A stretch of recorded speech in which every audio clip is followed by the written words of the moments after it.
Hello, my name is Andrew Lopez. I'm an Oklahoma Young Republican from Canadian County in the state of Oklahoma. And this video is meant for the viewing of Chairman Rick Laugherty of the Federation of Young Republicans. This video contains testimony of members who were at the convention and telling their perspective on the events that occurred. We are humbly requesting, sir, that you seat the officers that were elected at our convention. Our new chairman, Luke Harshaw, is ready to work with you and for the Oklahoma Young Republicans organization. We would like to state that we believe that these leaders that we have elected are the conservatives to make Oklahoma great again. Sir, we appreciate your time, and we look forward to speaking with you more about the events. Thank you, sir.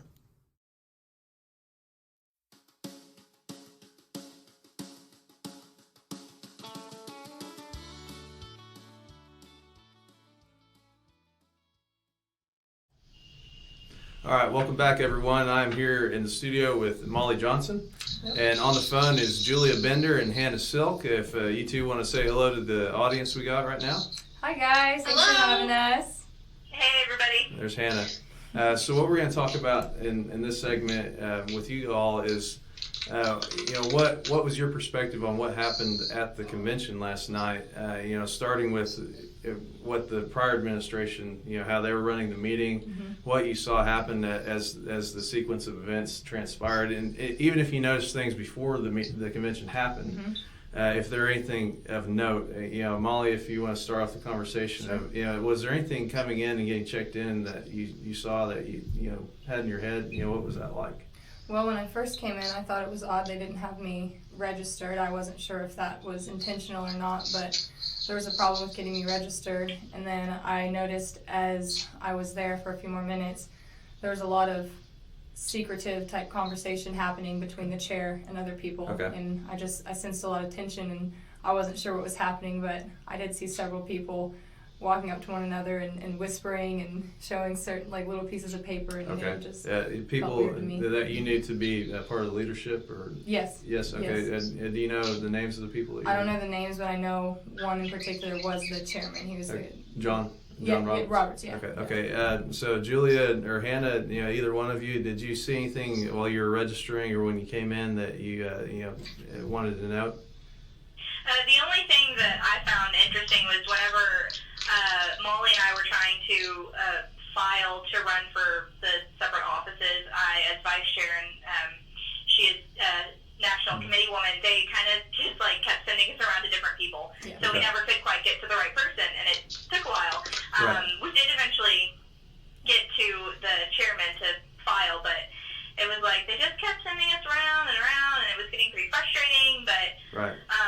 That was interesting, I thought. Yeah, okay, I hear you. And Julia, was there anything that you wanted to know? Yeah, just to echo what Molly and Hannah were saying, I didn't personally have any problems with registration, but there was an overall lack of good communication from leadership to everyone else. Okay.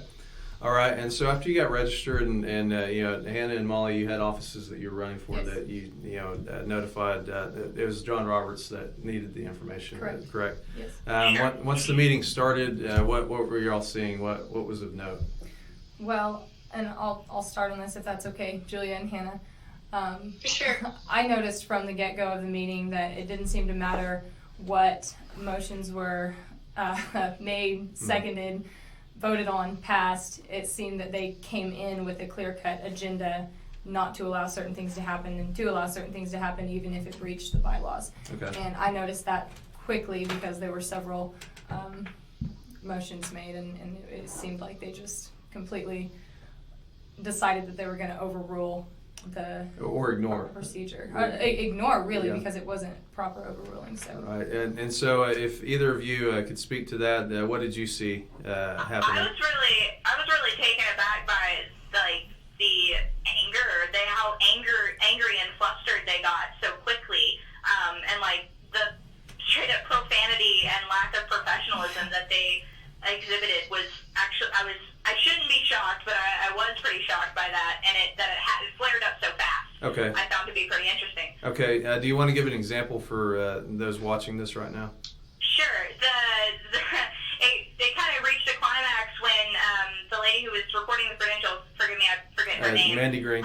Mandy Green. Yes, when she slammed shut and said she was too effing old for this. I'm like, first of all, that's not professional, and it's just, I mean, we're in a meeting and we're all adults, so I feel like we should have a little more self-control than that. And it was also just shocking, given that we weren't asking them to do any, it wasn't a big deal. We were just asking them to abide by the rules and do things properly. Right. And, I mean, there was no decorum, there was no professionalism, and I just found that really shocking. I wasn't expecting that.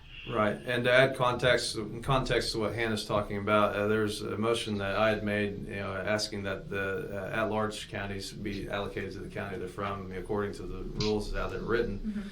And so Mandy got upset that she was going to have to update the sheet. Right. And which is not an abnormal thing that happens in meetings. It happened at Canadian Counties Convention when I was running it, and my guy was able to deal with it. It took time, but it's dealable. But it's within her realm of responsibility, right, correct? Right. It's something that can be done. Right. So, Julia, is there anything that you want to note from the beginning of the meeting? Any examples that you'd like to touch on for that? Yes, so one thing that was particularly frustrating to me was when there was an obvious nay vote on a motion made that opposed what leadership wanted. Right. They went ahead and sided with them anyways. And as a party that claims to value the voice of the people, that was completely inconsistent with what we say we believe as a party. Right, and that was the last vote, wasn't it? They're calling for, was that the vote to call it disband? I know. I believe that was the vote that was calling was appeal the chair. Was it not? Yeah, and then they I think it happened called several times, Yeah. honestly. But There's one very obvious. yeah, when it came to near the end, there was I guess it was that one to go ahead and move on to go against the ruling of the chair, Yes. and then Yeah. and then we called division so that we could actually get the standing vote, and then that's where Correct. it led to one of them calling for disbandment. Well, they refused division. Yeah, Even though that's proper yeah, procedure. even though we called for it, and so they were not respecting the voice of the body Not at all. of the convention. So one thing that we also need to address, the rules link apparently was sent out last minute for the rules for the convention. Do any of you remember receiving? I do remember receiving an email, and Okay. it was very late. Okay. I believe it was. Yeah, I got one. It was either the day I or got the day one. before. Now, some of my other delegates never got an email Okay. with the agenda or the rules or anything. I did get one, but yeah, it was pretty late on in the game. Yeah. Okay. So. All right. And I did not get it, but that could have been my problem because I've had issues with my phone. But just to answer the question, no, I did not get the email. Okay. All right. And let's see. I'm not sure if you guys knew beforehand how to register. Was it expressly laid out how to register and how to get involved in the convention? How was that? No. I had to ask my pastor, actually, Daniel Nevejas. Okay. I had to ask him if he would actually send me the link Okay. to get registered. It was not laid out for me at all. And what was your all's experience, Hannah and Julie? Yeah, same. There wasn't a lot of communication on that line. There wasn't a lot of effort to inform people on the quickest and easiest way to do it. And I actually had the same contact. Daniel Nevejas had to send me the link and tell me which form to fill out. And it was easy once I figured it out, but there wasn't anyone to walk you through it. I had no contacts. There was no one reaching out to me at all. Okay. And so back to what happened in the first part of the convention, when it came to when we were taking votes and it was clear, okay, there's something that leadership is trying to pull here, and then and people were jumping up and saying, we can disband the meeting. What were you all witnessing? Were there any people in the room that you'd like to note? Anything going on? Well, I'd like to note that there was one time in particular where someone who was sitting with us stood up to make a point of information, I think is how it's worded. And he was clearly in line to be the next person to speak. And someone from their side stood up after him, and he got shut down by the chairman. And the person who stood up after him, who was clearly with the chairman and all of them, he let him speak, and it was very obvious, and it was just very out of order and very disrespectful, and it was very improper. Okay. Are there any moments that you all would like to note? I thought it was honestly pretty entertaining as soon as they said they called for disband and just kind of rolled through that without giving anybody the chance to argue that. They immediately, everybody got up and started stacking chairs, and like we were out of there. Like they were done. There was no pause, no hesitation. They were done. They essentially I found kicked us that out. interesting. Yeah. And not only were they done, but they had previously told us at the beginning of the meeting that we had the room until 10 o'clock. But when some of us were just standing around to see what happened, we were almost just told to leave, even though we still had the room. I was And it was very confusing totally. Okay. Yes, and rude. It was extremely rude. I was directly told to leave, but Yeah. I don't recall who told me. I didn't know her name, but I was directly told to leave, even though they had previously stated that as a convention we had until 10 o'clock. Okay. And so from there, what happened? From there, we decided to continue the convention outside because it was not legally adjourned. So technically the convention was still in session, I guess you could say. So we continued it outside in the parking lot in the rain. Yep. Because we were committed to actually seeing it through. Okay. And so is there anything else that you all would like to say about last night? It was just very dishonorable and completely wicked. It was I was in shock. This was the first convention, Young Republicans convention, that I'd ever been to. Okay. My first experience with it, and I was like shaken to my core just to see the blatant level of complete lack of care and integrity exemplified by the chairman and the other members. So. I would go like ahead. Yeah, go ahead. Go ahead, Hannah. I know. I was just going to say it was clearly a power struggle. There were two factions, and the old faction wanted to remain in control, and they didn't come out on top. And so, I mean, I was encouraged by the end of it. We stuck to our guns and, abided by the rules of the convention and the bylaws. And so, I mean, justice was met in a sense, but it was definitely just a power struggle between two very different ideologies, which you wouldn't think you would find within the same party, but they are very different. And so that was my thoughts on it. Okay. Julia, anything else you'd like to say? Yeah, I was just going to add that as a group that is supposed to be preparing young Republicans to be leaders, it was just a blatant demonstration of a lack of leadership on their part, which is very saddening. But I'm thankful for Daniel Nevejas and so many godly people who did do the right thing last night. Okay. All right. We're going to take a break, so please stick with us on this, and we appreciate you ladies for joining us tonight. Thanks for having us. Thank you.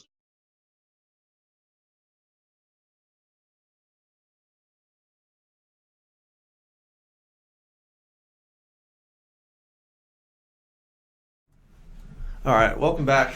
We are talking with Jaron Jackson, Wes McKinney, and David D'Ambroso. Each of you, if you could say hello on the phone one at a time. This is Jaron. Hello. All right, Wes. Wes. Hello. And this is D'Ambroso. Hello. All right. Good to have you all. You guys know why you're here. We're here to talk about what you experienced last night at the Oklahoma Young Republicans Convention. So we can start with Jaron. Going into it, what did you pick up anything coming into the convention and registration or anything like that? What was your experience as you walked in? Did you notice anything that you would like to talk about? Yeah. And first, thanks for having me on. The first thing I have to say is I've never been to a Young Republicans convention. Okay. I was invited by someone who was a member and someone who was a delegate. And I actually also brought my brother, who is also a Young Republican. We drove over 2 hours to get there. I actually left my business early to get there that evening. And so by the time we got there, we had already been on the road for about 2.5 hours from eastern Oklahoma. Okay. And whenever we walked in, the first thing I noticed was that I was not dressed the part that everyone else was. Yeah. I stood out. I dressed like I work at business. Yeah. I work at my company. People knew that I needed to be credentialed, and of course I had signed up earlier. Okay. As I was instructed, and so I had already filled everything out. My brother had already filled everything out, and the credentialing process wasn't hard at all. Okay. They got us credentialed there pretty easily, and but because of the traffic between Tulsa and Oklahoma City, we got there a little bit late, 5 minutes after everything started. And so whenever I went in to go sit down, I was told that I couldn't go in because I was there late. Okay. And at that point, there was a lot of nuance and a lot of procedures that I didn't know what was going on. Right. And so that was kind of my first take. That was my first 5 minutes of being at the convention. Okay, Wes, what was your experience coming in? Well, thank you for having me on. I appreciate it, man. Definitely. And but yeah, I'm kind of like Jaron. I came from eastern Oklahoma, and traveled as well over 2 hours to get there. Okay. And I got there. It went pretty smooth for me. I hadn't pre-registered. I was told you could register, and thought everything went real smooth for me. Something that did kind of struck me, after I left and everything that happened, I was kind of thinking about it later. I was talking to one of the guys there, and just kind of the vibes I got from it was, and after I've seen what everything happened, and I'm sure we'll probably talk about that later, Right. I kind of got the vibes of maybe like, I drove all that way for nothing, because that's kind of what I had seen. Mm-hmm. He was giving me, telling me about, what our county was, just the votes, how all that would happen. And so I was like, did I just drive all the way here for nothing? Right. Yeah. Okay. He wasn't real clear on it, didn't seem. He tried to explain it. I'll give him that. Okay. But it was Do you remember who it was that you were talking to? Yeah, it was Scott Chance. Okay, I got you. Okay. David, what was your experience coming into the meeting? Well, I got 3 people registered for the event. No, actually, probably about 10. 3 could come. Okay. And we had been gathering together in Tulsa. Probably we left around 4:30, so we were there fairly early. Okay. We got credentialed, no problem. I came in. There's a lady who certainly didn't seem to fit the demographic of a young Republican. That's what I'm saying.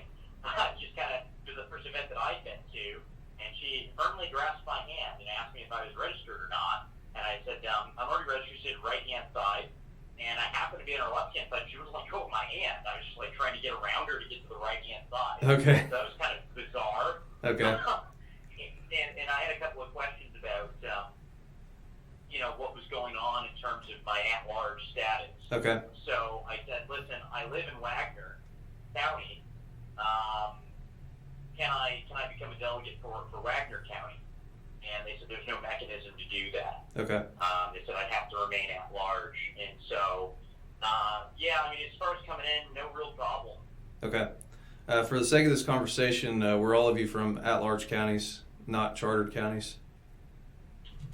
This is Jaron. I come from Rogers County. There's a charter, but I don't think it's active. So inactive. I hadn't been part of it. Okay. So I was an at-large delegate, but I came from a chapter, but no one from that chapter was present. Okay. Did they seat you in the at-large section? Yes. Okay. Wes, were you from an at-large county? No, I was from a chartered county as well. Okay. So you're from Sequoia, right? Yes, sir. Okay. And D'Ambroso, you said that Tulsa County is not chartered. Is that correct? No, Wagner County. Wagner County. Okay. I changed my voter registration recently. I've got property in both counties. Okay. But for the purposes of voting and contests, we can only have one Right. domicile, one resident. So Right. I'm now in Wagner County, and we don't have a chartered one. Okay. Okay, I got you. All right. So who was seated in the at-large section? This is Jaron. I was seated in the at-large section. Okay, and D'Ambroso, you're seated in the at-large section as well, right? Yes, and so were my guests. Okay. All right. So Wes was part of a chartered county. Okay, so once the meeting. They weren't guests for the purposes of the meeting. They were registered delegates. Right. Okay. So once the meeting started, what did you all see happening? Jaron, if you'd like to start. Sure. I'm even though I had never been to a OKYR convention, I'm no stranger to an organized procedure. I've got a military background, so I understand there's a procedure about how business is conducted in meetings at high levels, including multinational forces. So it's nothing that I'm no stranger to procedure and ranking and all that kind of stuff. But Okay. I noticed that there's an animus, like a subtext of competition. It wasn't really a spirit of, all right, we're here to do something. I could tell from the outset that people came ready for a fight. Okay. And the picture that I like to try to paint is that to be someone very first time to come in, I could tell the people who liked and wanted me to be there, and I could tell the people who did not like and did not want me to be there. Okay. And I'm good with that. I'm good with that. I'm good with people disagreeing and having different perspectives and everything. It's just that if the convention were wanting to make sure that everyone who was signed up, everyone who was a delegate was ready to come and ready to prepare and have their voice be heard, that is not the atmosphere that I got. Okay. And so from the very beginning, there was this confrontational, combative posture that it took me a while to understand what was happening, but once I did, I obviously understood that seeking to lump all at-large people into one smaller entity, Yeah. to strip them of their representation, to really offer a disincentive for people like me who are business owners to leave our businesses, travel hours, to participate. Mm-hmm. The message that I'm receiving is, do I really want to do this? Right. Do these people really want me here? Right. And then, I do have 3 small children. I'm thinking long term. I'm saying, is this the type of body that is going to send messages to rising generations Right. that they want to be included, that they want to participate, that they actually want to do anything, or is it just a petty squabble that people are trying to carve out for themselves positions for power, prestige, or reputation? Right. Okay. So that's the snapshot that I got. Gotcha. Wes, what was your perspective coming in? Well, unlike Aaron, I'm just kind of breaking into this, so I don't really know what was going on at the first. Okay. And but just kind of the vibes that I started getting from the very first is once you got up to read the credentials report and the people that was y'all that was challenging it, just the way I looked at it was, I was like, man, something fishy is going on here. The people that were up in leadership, the chair, just all that. You could just tell to me that it just had some bad vibes. Okay. And so I was kind of like, hey, I got to pick a side here. Right. I don't know what's going on. So, I just kind of went with my gut, and after I got to looking at it, got a better understanding of it. I know I made a good choice. Okay. And but just definitely, just seemed, like I said, it just seemed like something was trying to happen to me. That's just my look at it. Okay. What do you think that they were trying to do? I guess I don't know really how to put it, how I feel, I guess, in words, but it just kind of maybe put the hood over your eyes, kind of just try to get something passed through. You know what I mean? Okay. Without kind of what was happening. Okay. Not very transparent. Okay. And that was my first thought. Is, people that was challenged. These guys that were challenging it, and like I said, I was just new coming into this, so I didn't really know. Right. This was my first convention ever. Right. And so whenever I seen, those in the leadership of it up front and how they were acting and the folks in the crowd, presenting the questions and the challenges, I was like, these folks up there up at the top, they're not being very transparent. And that's what our government's all about, is transparency. And so that's just the way I look at it. Okay. David, what was your perspective coming in and watching the activities unfold? Mostly pretty succinct. mean, it's very similar to the experiences that you've already heard. It's my first OKYR group. I'm not new to parliamentary groups or procedures. I wrote elements of the Oklahoma State platform.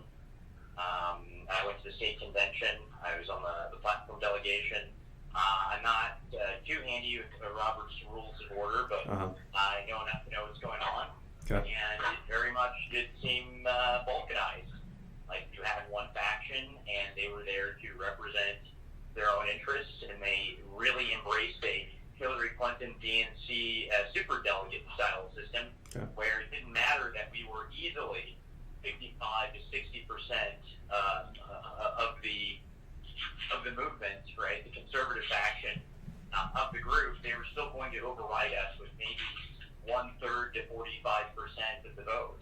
Okay. And so what was your all's understanding of the at-large delegations? What was that contest? What was your understanding of what was going on in regards to the at-large delegates? This is Jerry. My understanding was that at-large delegates would be able to vote according to their counties, and each county is afforded 5 votes, and I know that Tulsa County, Oklahoma County are more because they've obviously got more people.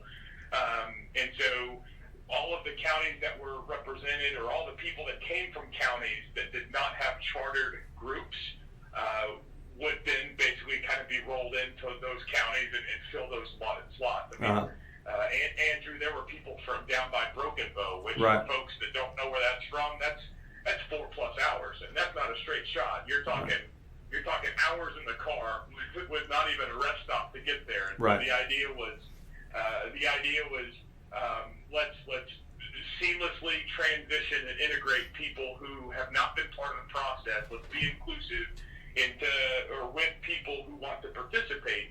But then, like David said, whenever the people in charge realized the at-large actually comprised a voting majority, it very quickly became centered on, a very strict interpretation of bylaws with an evasive, and I would say an overlooking of what the spirit of the organization is supposed to be. Okay. Really, I mean, the best way for me to describe it is this is what Afghan warlords do. They use what power they have to suppress the majority. And so at stake, to answer your question, was that you and a couple other conservative, patriot, red-blooded America lovers wanted to make sure that those of us who had taken our time and gone there were able to represent our views and be able to vote like everybody else, not be punished, for not being friends of the people who are in charge. Right. And obviously, because I'm not friends with people who are in charge, those people wanted to make sure that people like me don't have the ability to speak my mind, as though my voice is somehow lesser, or my ideas are somehow worse, or I am somehow less able to participate because I'm not a privileged member of the establishment. Yeah. That's what I thought was going on. Okay. All right. I see. And Wes, what was your understanding of the at-large discussion? Well, kind of just my take on it, kind of like telling my family and friends, just kind of how, kind of the way that, kind of talked to them about it, and that's the way I understood it. It's just a good analogy, you could look at it. It's almost like those that were in power, you can look at it as like the federal government versus the states. Okay. And trying to strip away, they was trying to, strip away, the voting rights of each individual county. Okay. And kind of like I said, it's almost like taking away the electoral college only on a very small scale. Very small scale, but that's kind of just the way I looked at it, just trying to consolidate people from all these other counties into one and just take away their voice. Yeah. Kind of just second what's already been said. Okay. And David, is there anything else you want to say about this? Yeah, we don't have a democracy, we have a constitutional republic. We probably all agree on that. But we do have democratic functions. And this is a democratic function of that. This is microcosm of that. And we're having a democratic function. It only makes sense to have equal representation. Something very similar to one person, one vote, unless you're doing some kind of Senate versus House of Representatives deal where you're mixed between disproportionate representation for the purposes of representing smaller populations. And so, but the point is here that, yes, it was very undemocratic as far as the voting chamber goes. It didn't really make sense, the system that they wanted to implement in terms of the average voters versus the charters of counties. Okay, and as things unraveled, what were the things that you'd like to know? Because I know that once they started counting people, that's when it really started dissolving or devolving. Is there anything that you guys want to address from? I gotta go first. Yeah, go ahead. Yeah, go ahead, David. One error that I noticed immediately was whenever our side, the conservative faction, left side were the majority, that the at-large folks mostly, whenever we were being counted, guests were asked to be identified and leave. Whenever the establishment sort of leftist cohort, when their votes were being counted, guests were not being asked to leave. Understood. Okay. Is there anything that you guys want to note from that time in the convention? From that time in the convention, just the repeated process of trying to change the outcome. It's as though the first time they counted, they realized they lost, and then they asked to do it again, and then they asked to do it again, and then they asked to do it again. Right. And so after several times of trying to clarify or sift through or basically recalibrate the audience, they kept getting the same result. And I think that after every single result that turned up the same conclusion or the same outcome, people, some of them, well, but think about this. Some of them who were in charge were running out the clock, trying to create space for other people to have ideas, to provide alternatives. And I think that's where you saw this hand-in-glove, tyrannical, parliamentary approach, where it says, we are going to, limit the participation and strip representation of these folks. And so you've got the parliamentarian and you've got the chair actually executing that. And then you've had someone else propose ideas, hey, we're obviously not going anywhere. We can either do this all night or just leave. Right. And add to that, you're absolutely right. And what they did was some people on their side were trying to get us to vote on bylaws, which is, to my understanding, is a complete mishandling of how, we don't vote on bylaws. They just Right. simply exist. They're agreed to beforehand. Yeah, that's not something we change at that meeting. Yeah. Right. Yeah.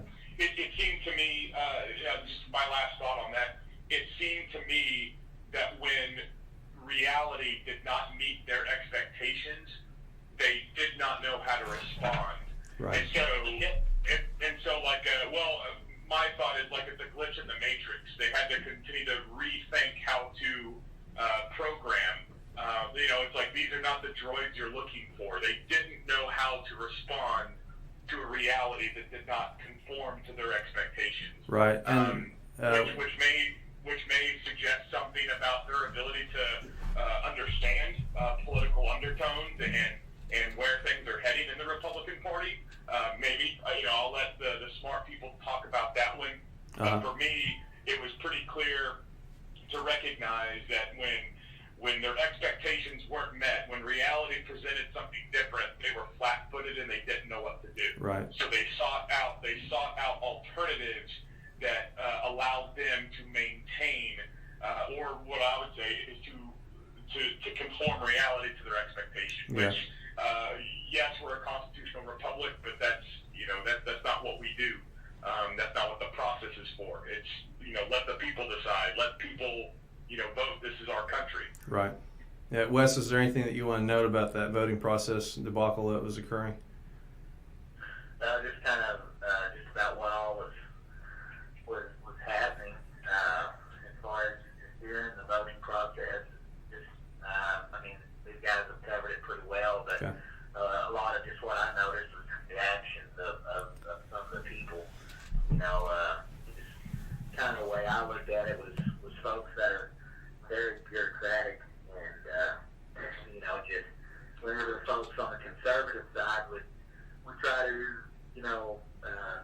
challenge things that the chair, those that they were trying to forward. I hear people laughing. Right. People that were angry. And that touches on another issue. What was the decorum of the people that you were seeing? What kind of language were they using? What did you see? Well, that was, I mean, I heard, I know that one lady, I don't know her name, but Yeah, Mandy. I heard her coming off the stage, and she was bad. I mean, it was all over her face. She was, she cussed about something, and Yeah. Who was that? That was Mandy Green.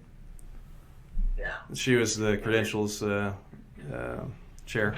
Yeah, go I ahead. believe it was that one guy right there at the last when everything, whenever it came to an end there, when they all left, that the one on the conservative side, he was standing up to make some point. I can't remember, what his actual word was, but Okay. the chair was speaking, and he was trying to say something, and he said, hang on, I'm talking, and the man in the crowd's like, he was quiet, like, Yeah. okay, and the chair kept on talking. Well, one of those guys on his side, if you will, he spoke up and was trying to say something about, whatever, off of his phone, and the chair just stopped and let him speak, and Right. the guy on the conservative side, he just got totally stepped over. Right. And that's when everything they voted to disband. Yeah. And they all said aye. And he slammed a little Right. gavel or whatever. Right. And that was it. They called for division too. And Yeah. that's one part And that so let's address this. About what time was that? Do you guys recall? Yeah, this is Jerry. I was watching the clock because, again, I had driven over 2 hours to get there, and I'm thinking about my child's care back here at home. So Yeah. I'm very mindful of the parents, what time is going on and how much time we're burning. Right. It was about 7:50. 7:50. So it hadn't even been an hour. Hadn't even been an hour since we started the convention. Yeah, 7:42. Because I texted my mother. Okay. 7:42 was when the basically that instance that Wes just pointed out, where there was someone on the conservative side that had something to say, and the chair stepped over him, but then someone else on the other side, I'll call it the more moderate side, when they got up to read, that was 7:42. Okay. I only know that because of the timestamp on my text message. Okay, gotcha. And so from there, we continued the convention. About what time was that? Do you guys recall? Okay. I think we got started about 9 p.m. Can everyone hear me okay? Is everyone still there? All right. Okay. broke up a bit. All right, sorry. All right, so in closing, going through the rest of the convention when we carried it on outside, what was your perspective, real quick, of how those events took place? Much more organized, it seemed, more streamlined, obviously less contention, seemed to be, if we didn't have 10 or 15 guys on the conservative faction go home, guys and gals, it would have been a clear majority of the individuals there, but it seemed to follow the parliamentary procedure more appropriately. And just going back to, it seemed like former chairman, I guess it's probably protracted chairman, Sean Roberts, he didn't call for a division when he disbanded the group, or when he adjourned. And division was called. Right. And he didn't recognize it. There were a couple of, and there were a couple of instances where division was called that he simply just didn't acknowledge. And it seemed that Seth Roth, on the side of the leftist cohort, as I'll call them, they're certainly to the left of the at-large delegates, that's for certain. Mm-hmm. They were allowed to speak without even making a motion. Okay. And the Matt Bloomberg candidate was recording it, and I had skimmed the rules. No one even handed me kind of the outline of what was going to happen. My entire row, the front row on the at-large side, was not handed anything. Okay. We had to, after the event started, get our own materials. But I read that recording was prohibited, and Okay. Matt Wimbaugh was recording many elements of it. But anyways, Seth Rock can speak without being addressed, without declaring emotion, and our guys were sort of chastised and cut off even when declaring emotion. Okay. And Jaron and Wes, your opinions of how the convention was carried on outside, real quick. Yes, this is Jaron. I want to slightly back up. After everything was adjourned and we were still milling around and moving chairs, Okay. I thought we were finished, and my first thought was, okay, we need to prepare for the next convention whenever it reconvenes, because we don't need this formality, this type of situation get bogged down again, because it's not fruitful. Right. So I asked one of the conservative leaders, actually the man who invited me, I asked him, how long does it take to start a OKYR chapter? Mm-hmm. And I was overheard by Scott Chance, and Scott Chance came and said, Jaron, do you want me to answer that question?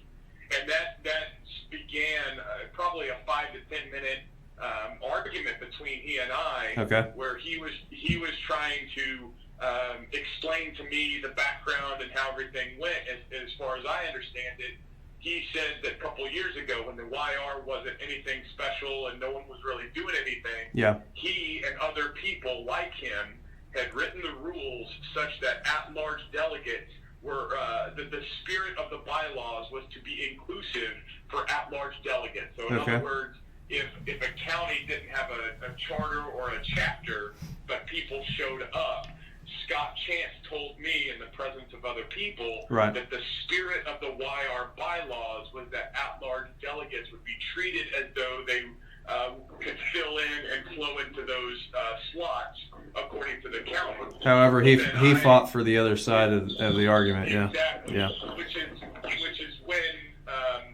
Which is when I then just said, okay, well, if that's the spirit under which your bylaws were written, why is that not the execution, or why was that not how business was conducted here today by Right. your faction? Right. And it was that discrepancy that not only could he not answer, but it was that discrepancy that whenever it was presented to him, he didn't want to get caught up in the bias.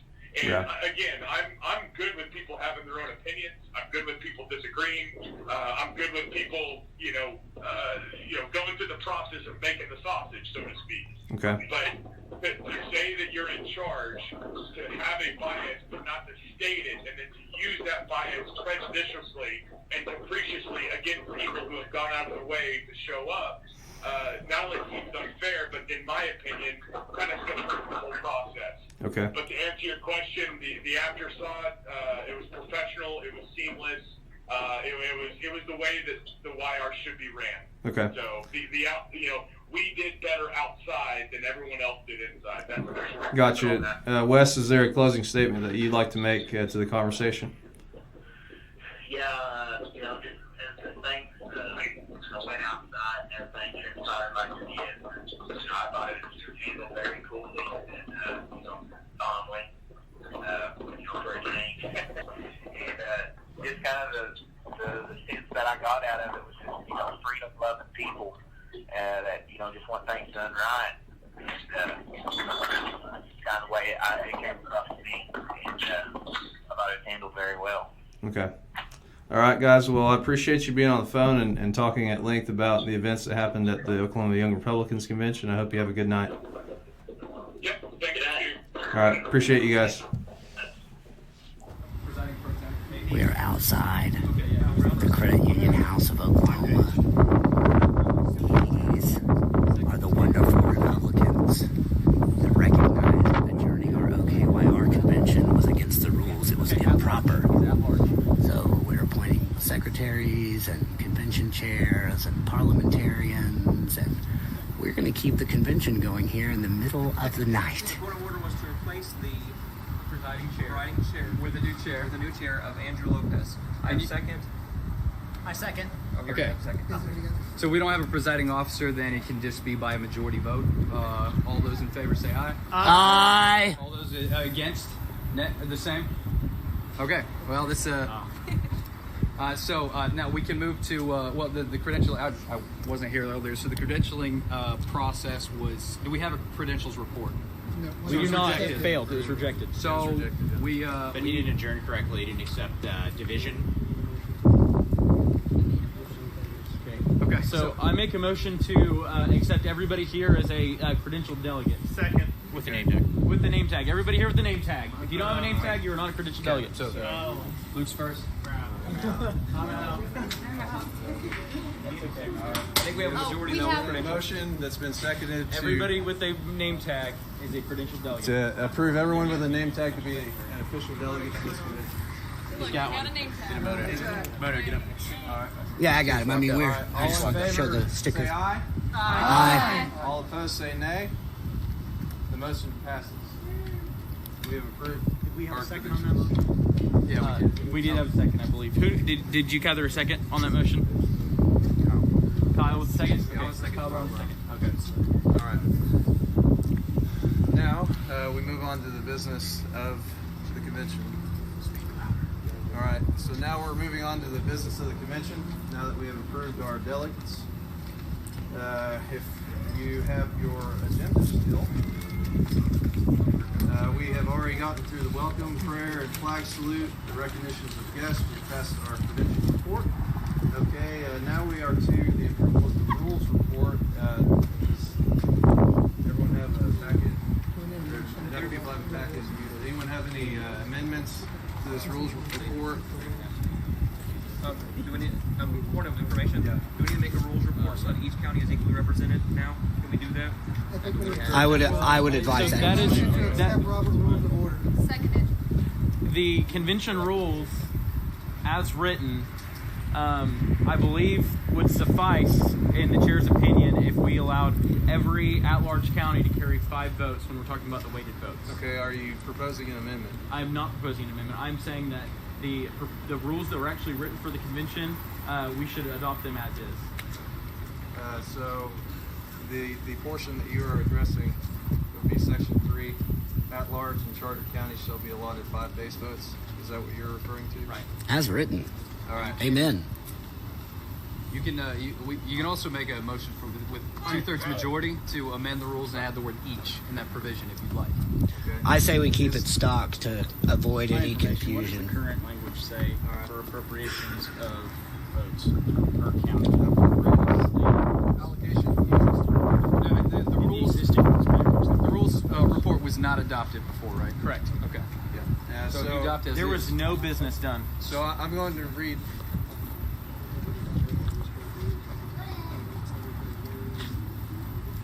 Patience. These are the hard chargers out here. Just so you know, your Oklahoma County Oklahoma Young Republicans establishment adjourned the convention when they figured out they were going to be losing the vote counts. But they adjourned it improperly. So here we are carrying the convention forward. God bless the Republican Party. I love our system so much. So when we talk about quorum, you're talking about the amount of people needed here. Okay. So we got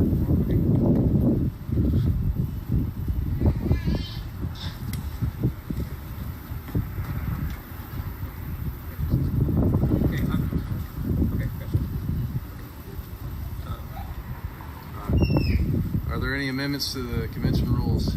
Yes, I have an amendment to the convention rules. Okay, Kyle Brown. I make a point of order to amend the convention rules to go directly to Robert's rules and to disband the rules proposed. Second. Okay, the motion's been seconded. Did you get these? All in favor, say aye. Aye. All opposed, same sign. The motion passes. These convention rules are not adopted. We are operating by Robert's rules. We just decided that we're operating by Robert's rules. And Andrew, you might want to speak up. Okay. Just a little bit. All right. Shane, you must You need to stand right next to him. Rise to privilege Yeah, but you need when to it stand right next to him. moved into like this closed area for like the camera. It's not easy. Keep rocking. If you guys want to get out of the wind. Oh, see. Okay. So everyone who's an official delegate with their name tag, please get in front of me so I can see you. And Yes, behind him. North side. Those who have a name tag. Alright, so the next portion of our agenda tonight, now that we have rules, our elections of officers. We have the first up is state chair. Who is running for state chair? Who has a nomination? Nomination for state chair. Okay. I make a motion for a slate of delegates. Okay, we have a motion on the floor.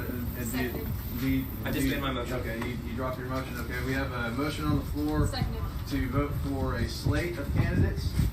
And we got a second over here, so Daniel Bejas has... Wouldn't that be a suspension of rules? We already suspended the We already rules. suspended Robert Rules. Yes. So Daniel Bejas has made a motion to vote on a slate of candidates. Molly Johnson has seconded that motion.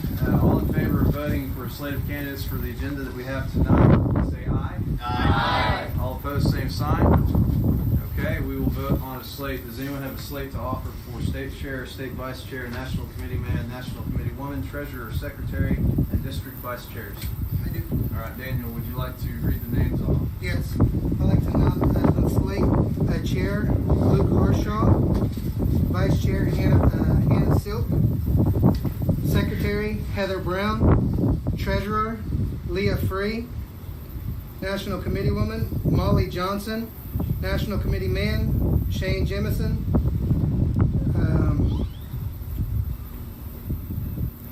Congressional District 2 Carissa Robinson, Congressional District 3 Carmen Smith. What district are you, Silks in? What are you in? 3. And Congressional District 3 Senator Joseph Silk. There's still some seats left over. That's District 2, isn't it? So Silks are 2. Excuse me. Carissa for 4 and Senator Silk for 2. Okay, for the benefit of the secretary, we want to make sure that he has everything. Read that again, Daniel. Daniel, yeah, if you guys could share notes here, so we can understand. Can we go through that one more time so everybody's very clear on the motion? We'll let them Vice get Chair the notes Hannah, straight, Silk. and we'll repeat who the Secretary candidates Heather are on the Brown. slate, and then we'll vote on it. Treasurer Leah Free. Nathan Dawn for District 1. Okay. And I'd also like to nominate Senator Nathan Dahm for District 1.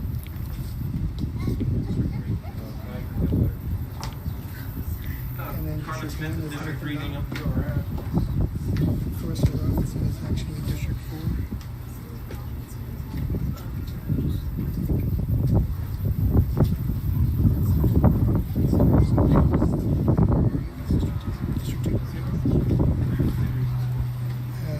Carmen Smith.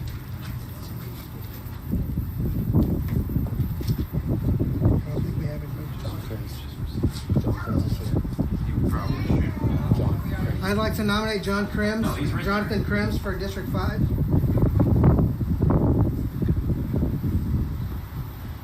So, could you read those rules again, please?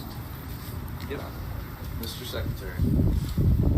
So the slate has been nominated of Chairman Luke Harshaw, Vice Chair Hannah Silk, Secretary Hannah Brown, Heather Brown, clarification, National Committee Woman Molly Johnson, National Committee Man Shane Jemison, Treasurer Leah Free, Congressional District Vice Chair for 1, Nathan Dahm, Congressional District Vice Chair, Congressional District 2, Joseph Silk, Congressional District 3 Vice Chair, Carmen Smith, Congressional District 4 Vice Chair, Carissa Robinson, Congressional District 5, Jonathan Krems. Okay, did everyone hear that? Does everyone understand the people that they're voting on? Yes. Okay, so right now we're about to vote on the slate for the election of officer according to the agenda as filed. No, Adrian. We made a motion and we replaced the chair of the convention. John Roberts is no longer presiding over the convention. The slate has been proposed by acclamation. Okay, there's been a motion to accept the slate by acclamation. Luke Harshaw made the motion, Dan Brosso seconded it. All in favor say aye. Aye. All opposed, same sign. Okay, congratulations, we have elected a new slate of officers. Excellent.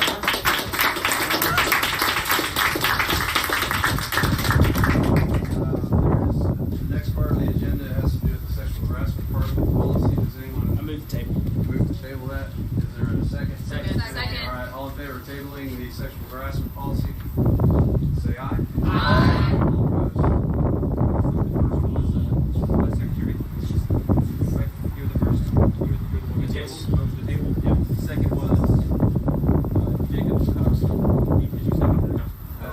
Molly Johnson. I'm sorry. Thank you.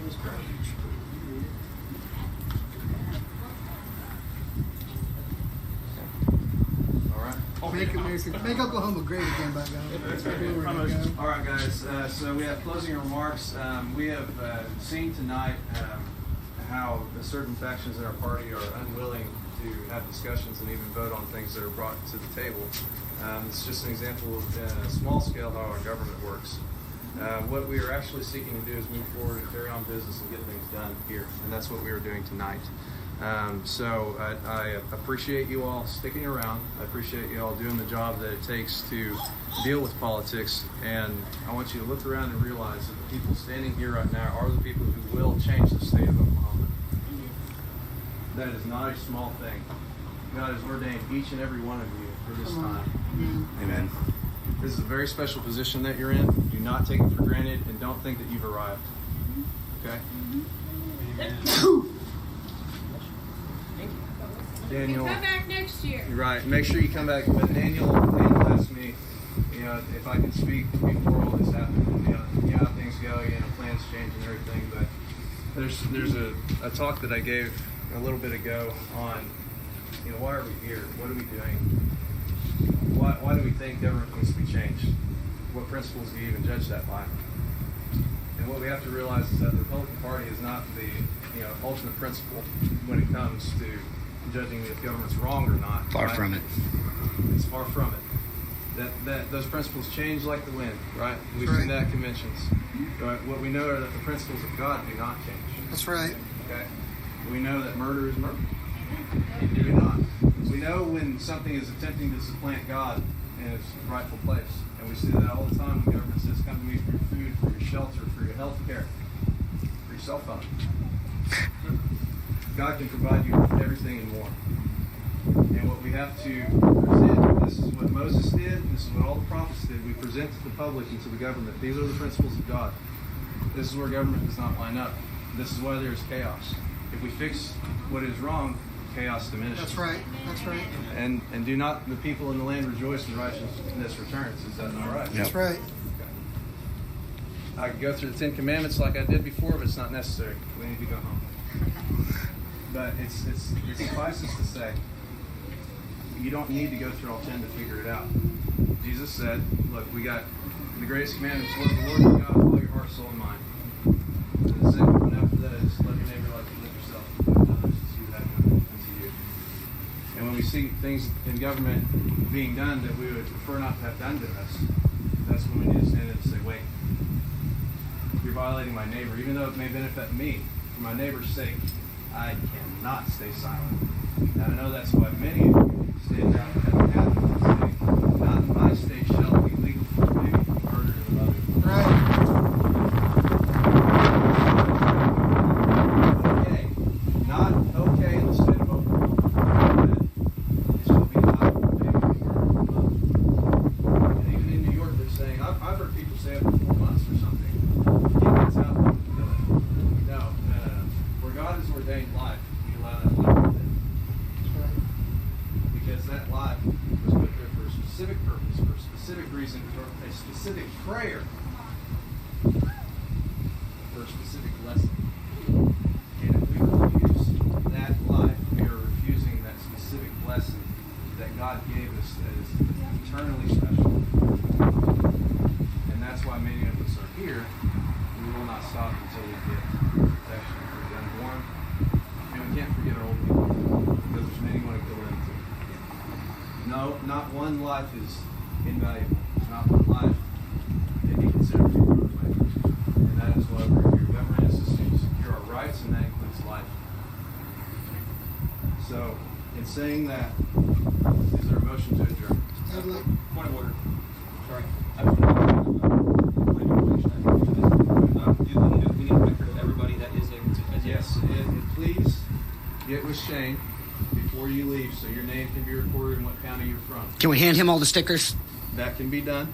Yeah. That can be done. We don't want to lose record of what's going on.